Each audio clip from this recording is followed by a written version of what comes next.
Iya, saya ingin mengatakan yang kurang dibahas ya. Mengendalikan keinginan-keinginan itu kunci bahagiaan. Sebab bagaimanapun, berapapun hartamu, kalau keinginanmu tidak dikendalikan, tidak akan pernah cukup. Ketika Anda punya uang 10 triliun, cukup enggak? Ya. Enggak tahu. Saya nanya, apa keinginanmu? Dia terbatas mungkin. Ya kalau Anda ingin beli Pulau Bali, ya nggak cukup dong. Atau Anda ingin punya istri 4, yang satu istri diberikan istana, ya kan, bikin pabrik semuanya, ya nggak cukup juga. Nah, sejak kapan keinginan itu muncul? Waktu kita lahir, ini psikologi anak-anak, kan belum punya keinginan. Rasa takut saja kan baru muncul tahapan awal, kan dengar suara yang keras, melihat wajah yang asing, itu aja kan baru aja.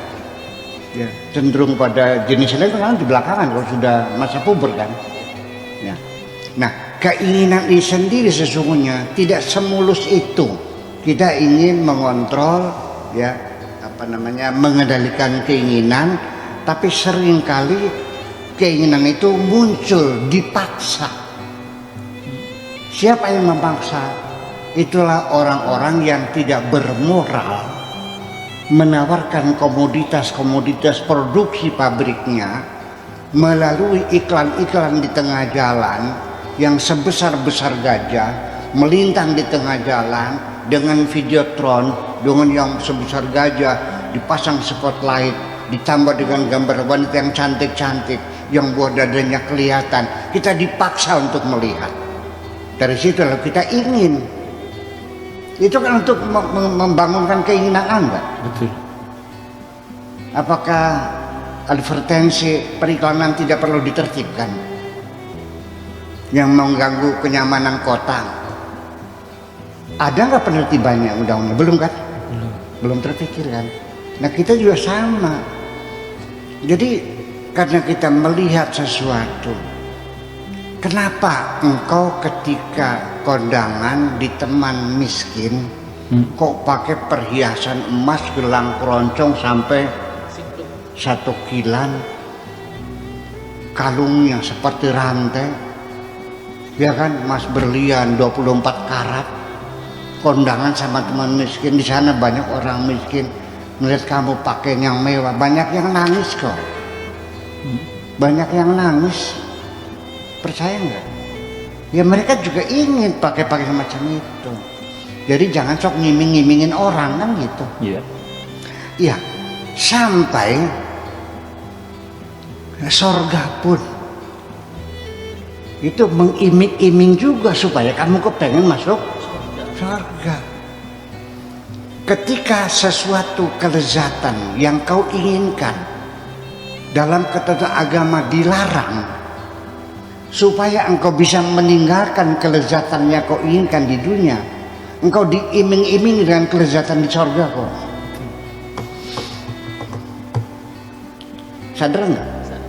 Bagi orang-orang yang pemabuk minuman keras dan itu ternyata dilarang, supaya mereka teguh hatinya meninggalkan alkohol, meninggalkan minuman keras, dijanjikan di alam Al-Quran bahwa di surga juga banyak arak kok. Anak yang suka melacur, yang suka cari cewek di setiap saat tempat, dilarang oleh Tuhan, jangan melacur berzina. Nanti kusiapkan bidadari yang cantik-cantik. Kenapa demikian? Supaya kamu mampu untuk meninggalkan larangan itu. Ini psikologi semacam itu. Nah makanya jadi itu tidak mudah mengelola, ya, merawat keinginan semacam itu. Ya, berawal dari melihat dulu, lalu muncul keinginan. Semua orang berbuat apapun itu didorong oleh keinginan. Jadi yang muncul keinginan dulu, bukan perbuatan dulu. Makanya innama amruhu idza aroda, ketika berkeinginan.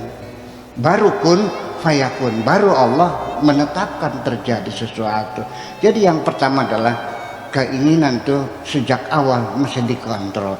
Satu, supaya hidup kita ini murah meriah, nyaman dan enak dijalani, cobalah keinginan itu satu ya dibatasi. Dua, berdasarkan skala prioritas dan standar yang paling minim supaya nyaman. Standar paling rendah, saya ulang lagi, perlu kawin nggak? Perlu. Jadi yang kita inginkan apa yang kita butuhkan, bukan yang kita inginkan. Kalau ingin terlalu banyak, yang kita butuhkan aja. Perlu kawin nggak? Iya, perlu. Seperti siapa perempuannya yang kau inginkan? Standar yang paling rendah, yang penting asal Wadon. perempuan, kan murah meriah. Rumah perlu nggak? Perlu. Yang penting nggak bocor, murah nggak? Murah. Iya. Makan perlu nggak? Perlu. Yang penting kenyang. Selesai. Sesungguhnya yang membuat kita jadi mahal itu adalah keinginan kita, bukan keingin kenyang, tapi ingin penghargaan. Ini yang terselip di dalam keinginan kita. Ingin dibilang hebat, ingin dibilang kaya, ingin dibilang dermawan dan sebagainya. Anda lapar, ya kan? Iya. Berapa kau habiskan? Ternyata 1,5 juta. Di mana kau makan? Di Hotel Mandarin yang taplaknya pakai taplak putih. Setiap mangkok ada lilin yang menyala, selalu hangat. Ruangannya remang-remang dengan lagu-lagu yang slow, dan yang menyajikan adalah pelayan yang cantik-cantik. Harga satu mangkok soto itu 250.000 rupiah semangkok. Padahal Anda turun nyebrang Bundaran HI, sebelah HI ada jalan Kebon Kacang, ada orang jual soto juga, itu 15.000 semangkok. Airnya sama, garamnya sama, keduanya sama kok. Kenapa Anda makan di Hotel Mandarin? Karena Anda ingin dihormat.